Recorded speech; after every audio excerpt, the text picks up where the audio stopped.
दोस्तों, आपका एक बार फिर से हमारे चैनल नोटबोर्ड में स्वागत है। तो दोस्तों, आज की इस वीडियो में मैं आपके सामने केमिस्ट्री क्लास 12th का जो चैप्टर नंबर 14 है, बायोमोलिक्यूल्स, बहुत इंपॉर्टेंट चैप्टर है, उसके पूरे नोट्स लेकर आया हूँ। ठीक है, पूरी एनसीईआरटी से मैंने ये नोट्स बनाए हैं। सारा एक एक टॉपिक जो है इसमें कवर हो रखा है। ठीक है, तो अगर आपको रिवीजन करना है तो आपके लिए बहुत ज़्यादा हेल्पफुल होने वाला है। तो चलिए मैं आपको नोट्स एक एक करके दिखा देता हूँ। ठीक है, तो बायोमोलिक्यूल्स, उसके बहुत सारे टाइप एग्जांपल आपको पता है, जैसे carbohydrate, protein, nucleic acid, vitamins, minerals, ये सारे।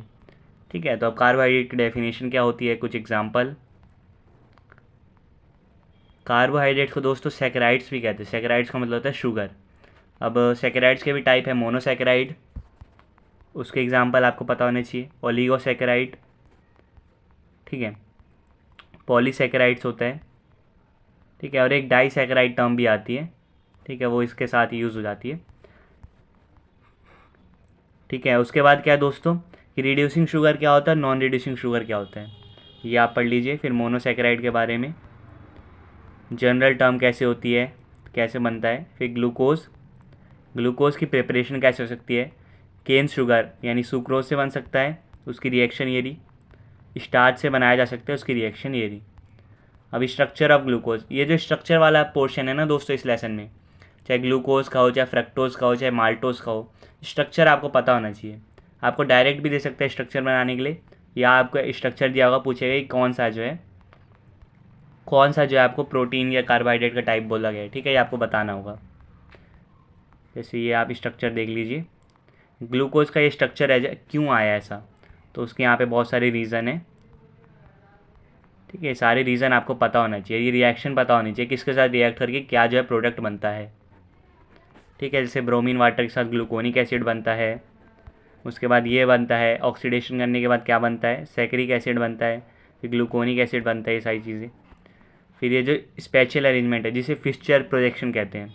ठीक है, ग्लूकोज का ये रहा, ग्लूकोनिक एसिड, सैकरिक एसिड।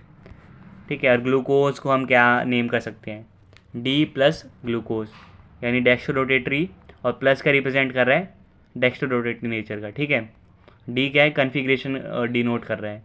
डी और एल होती है कन्फिग्रेशन, डेक्स्ट्रो और लीवर रोटेटरी। ठीक है, अब यहाँ पे आप आराम से देख लीजिए। तो ये था दोस्तों जो ब्रांच स्ट्रक्चर होता है। साइक्लिक स्ट्रक्चर जो है वो हमें क्यों ज़रूरत पड़ी, तो उसके यहाँ पे कुछ पॉइंट्स है। ये सारी जो चीज़ें हैं ब्रांच स्ट्रक्चर से एक्सप्लेन नहीं हो रही थी, इसके लिए हमें साइक्लिक स्ट्रक्चर चाहिए था। ठीक है, साइक्लिक स्ट्रक्चर यहाँ बना रखा है, देख लीजिए आप। ठीक है, ये अल्फ़ा डी ग्लूकोज और ये बीटा डी ग्लूकोज है, ये आप देख सकते हैं। ठीक है, आप देख लीजिए। फिर पायरन, पायरन कैसे आप ग्लूकोज को इस तरीके से बना सकते हैं पायरन के फॉर्म में। फिर आता है दोस्तों फ्रक्टोज। ठीक है, फ्रक्टोज का स्ट्रक्चर, उसके बाद फ्यूरन। तो अब ये याद रखिए, ग्लूकोज के लिए पायरन होता है और फ्रक्टोज के लिए फ्यूरन होता है। तो इससे फ्यूरनोज का जो स्ट्रक्चर बनेगा जिसे हैवोर्थ स्ट्रक्चर कहते हैं। ठीक है, साइक्लिक, ये वाला भी आपको आना चाहिए बनाने। ये तो मोनोसैकेराइड थे दोस्तों। अब डाइसैकेराइड में ग्लाइकोसिडिक लिंकेज होती है, ये सारी चीज़ें होती है। अब इसका एग्जांपल जैसे सुक्रोस है, उसकी रिएक्शन आपको पता होनी चाहिए, उसका स्ट्रक्चर आपको पता होना चाहिए। ये जो लिंकेज दिख रही है ग्लाइकोसिडिक लिंकेज कहते हैं इसको। ठीक है, उसके बाद है माल्टोज। ठीक है, ये माल्टोज का स्ट्रक्चर है। उसके बाद है लैक्टोज, ये लैक्टोज का स्ट्रक्चर है। फिर आता है पॉलीगोसैकेराइड, इसमें सबसे पहला जो है स्टार्च, इंपॉर्टेंट है, इसकी प्रॉपर्टीज़ आपको पता होनी चाहिए, किससे बना होता है। इसमें दो चीज़ होती है, अमाइलोज और अमाइलोपेक्टिन। इन दोनों के बीच में डिफरेंस आपको पता होना चाहिए, यहाँ लिख रखा है कि ये वाटर सोल्यूबल होता है, ये इनसोल्यूबल होता है, इसमें इतने परसेंट स्टार्च होता है, इसमें 85% होता है, इसमें 15% होता है। ठीक है, ये सारी चीज़ें आपको पता होनी चाहिए। अगला जो है पॉलीसेक्राइड, वो है सेलुलोज। फिर थर्ड है ग्लाइकोजन। अब है इंपॉर्टेंस ऑफ कार्बोहाइड्रेट, कार्बोहाइड्रेट हमारे लिए क्यों ज़रूरी है, तो ये सारी चीज़ें भी आपको पता होनी चाहिए। फिर आता है प्रोटीन दोस्तों, ये भी इंपॉर्टेंट है। प्रोटीन किससे बनता है, अमीनो एसिड से मिलकर बनता है। इसके क्लासिफिकेशन आपको पता होना चाहिए। इसेंशियल अमीनो एसिड कौन से होते हैं, नॉन इसेंशियल कौन से होते हैं। ठीक है दोस्तों, अब आपको दिख रहा होगा। ठीक है, फिर ज्वेटर आयन वाली जो रिएक्शन है आपको पता होनी चाहिए। फिर स्ट्रक्चर कैसा होता है, जो स्ट्रक्चर है प्रोटीन का, primary structure, secondary, tertiary, quaternary structure भी होता है। यहाँ आप ये देख सकते हैं कैसे बन रहा है। ठीक है, अब प्रोटीन के टाइप होते हैं, फाइब्रस प्रोटीन होता है, उसके एग्जांपल आपको पता होनी चाहिए, ग्लोबुलर प्रोटीन के एग्जांपल और क्या होता है। अब स्ट्रक्चर जो है प्रोटीन का, प्राइमरी स्ट्रक्चर होता है।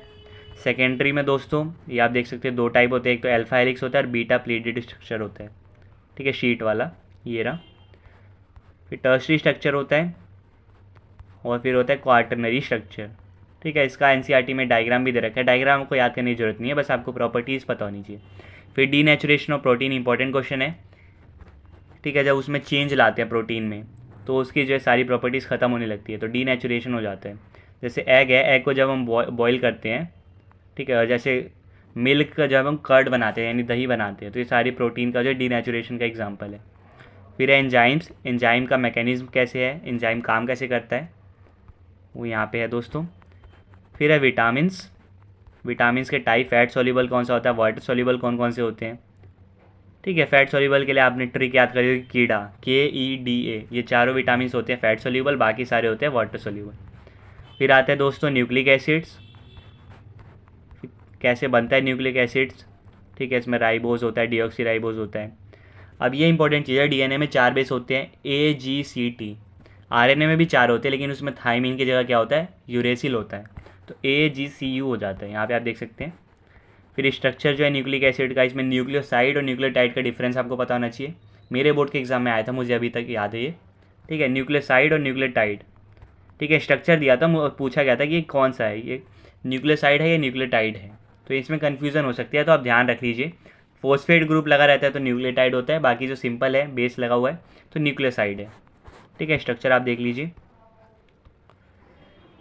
अब ये देखिए दोस्तों, जो चेन को है ना यहाँ पे लिख के दिखा रखा है कैसे होते हैं, ठीक है। बाकी चीज़ें आप यहाँ पे पढ़ लीजिए, RNA के जो टाइप्स होते हैं।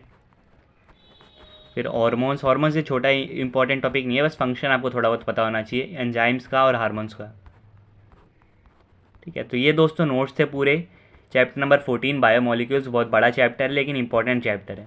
इसमें जितनी भी रिएक्शन थी, ठीक है, कि साइक्लिक स्ट्रक्चर हमें क्यों चाहिए होता है उसका, ग्लूकोज का, उसके जो रीज़न है वो सारी रिएक्शन याद होनी चाहिए। स्ट्रक्चर जो है प्रोटीन का, ये चारों, अल्फा हेलिक्स क्या होता है, बीटा प्लीटेड क्या होता है, ये होना चाहिए। DNA में कौन से 4 चीज़ें होती हैं, ठीक है, ये सारी चीज़ें आपको पता होनी चाहिए। ये सारी इंपॉर्टेंट टॉपिक्स है इस चैप्टर से रिलेटेड, ठीक है। और जितनी भी रिएक्शन है, जितने भी स्ट्रक्चर है, ठीक, किसका स्ट्रक्चर कैसा होता है, ग्लूकोज का कैसे होता है, फ्रक्टोज का कैसे होता है, माल्टोज का कैसे होता है, ग्लाइकोसिडिक लिंकेज क्या होती है, पेप्टाइड चेन्स क्या होती हैं, ये न्यूक्लियोसाइड न्यूक्लियोटाइड क्या होता है, ये सारे इंपॉर्टेंट टॉपिक्स है इसके। तो ये दोस्तों इस चैप्टर के नोट्स मैंने आपको पूरे दिखा दिए हैं। बाकी जो 3 चैप्टर्स मैंने आपको लास्ट वीडियो में बताया था दोस्तों, चैप्टर नंबर 11, 12 और 13, उनके नोट्स अभी अवेलेबल नहीं है, तो वो मैं आपको प्रोवाइड नहीं कर पाऊँगा, लेकिन बाकी जितने मेरे पास नोट्स थे मैंने उनको PDF के फॉर्म में आपको प्रोवाइड कर दिया है। आने वाली जो अगली वीडियो है दोस्तों बहुत इंपॉर्टेंट होने वाली है, उसमें 89 जो रिएक्शंस है ऑर्गेनिक केमिस्ट्री की, वो मैंने लिखी हुई थी, तो उसकी PDF बना के जो है मैं आपको सारी रिएक्शन दिखा दूंगा, ताकि आप जो है आराम से उसे रिवाइज़ कर लिए। अभी आपके एग्ज़ाम में 1 वीक का टाइम है दोस्तों, तो आप आराम से उसको, अगर आप दो तीन बार भी अच्छे से एक बार पढ़ लेंगे पूरी PDF को, तो आपको जो रिएक्शन कुछ ना कुछ याद हो जाएंगे और आपको बेनिफिट होने वाला है, ठीक है दोस्तों। तो उम्मीद करता हूँ वीडियो एंड तक आपने देखी होगी, आपको कुछ ना कुछ हेल्प मिली होगी। आपसे फिर मिलेंगे दोस्तों नेक्स्ट वीडियो में, तब तक के लिए bye bye, see you again and thanks for watching.